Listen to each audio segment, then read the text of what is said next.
నమస్తే అన్న, అందరికీ నమస్కారం. కువైట్లో 50 ఏళ్ల వయసు ఉన్న ఒక ప్రవాసుడు మంచం మీద నుంచి కింద పడి కోమాలోకి వెళ్ళాడు.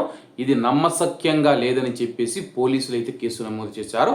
వివరాల్లోకి వెళితే 50 ఏళ్ల వయసు ఉన్న ఒక సిరియన్ ప్రవాసుడు తీవ్రంగా గాయపడటానికి దారితీసిన పరిస్థితులపైన మినిస్ట్రీ ఆఫ్ ఇంటీరియర్ దర్యాప్తు ప్రారంభించింది.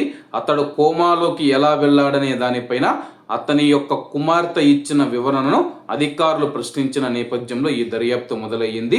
అలాగే పోలీసులు తెలిపిన వివరాల ప్రకారం అపస్మారక స్థితిలో ఆసుపత్రిలో చేరి ఐసీయూలో చేర్చబడిన తర్వాత ప్రభుత్వ ఆసుపత్రి మినిస్ట్రీ ఆఫ్ ఇంటీరియర్ ఆపరేషన్స్ రూమ్ను అప్రమత్తం చేసింది.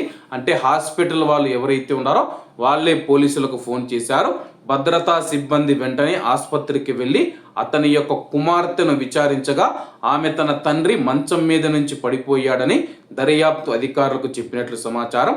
సహాయం కోసం అతను చేసిన కేకలు విని తాను అప్రమత్తమై వైద్య చికిత్స కోసం అతడిని ఆసుపత్రికి తీసుకొని వచ్చానని చెప్పి ఆమె తెలిపింది. అయితే ఈ వివరణ అధికారులలో అనుమానాలను రేకెత్తించింది. ఎందుకంటే గాయానికి సంబంధించిన పరిస్థితులు పూర్తిగా నమ్మశక్యంగా లేవని చెప్పేసి దర్యాప్తు అధికారులు కనుగొన్నారు.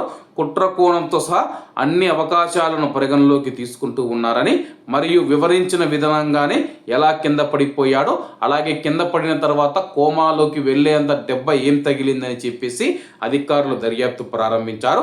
గాయపడిన వ్యక్తి పరిస్థితి మరియు అతని ఆరోగ్యం మెరుగుపడిన తర్వాత సమాచారం అందిస్తే కానీ ఈ కేసు గురించి పూర్తి వివరాలు తెలుస్తాయని చెప్పేసి, ప్రస్తుతం గాయాలు కేవలం కొద్దిపాటి ఎత్తు నుంచి పడడం వల్ల కలిగాయా, మరేదైనా కారణాల వల్ల కలిగాయా అనేది స్పష్టంగా తెలియాల్సి ఉందన్నమాట. ఈ దర్యాప్తు ప్రస్తుతం అయితే జరుగుతూ ఉంది.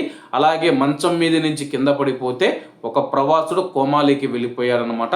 ఇది నమ్మశక్యంగా లేదు. అంత పైనుంచి కింద పడినా సరే కానీ చిన్న దెబ్బలు తగులుతాయి, లేకపోతే మెలకు వస్తుంది. కోమాలోకి పోయేంత ఉందంటే కానీ దీని వెనక కుట్రకోణం ఉందని చెప్పేసి పోలీసులు అనుమానిస్తున్నారు. కాబట్టి అందరూ బాగుండాలి, అందులో మనం ఉండాలి. అందరికీ నమస్తే అన్న, జై హింద్.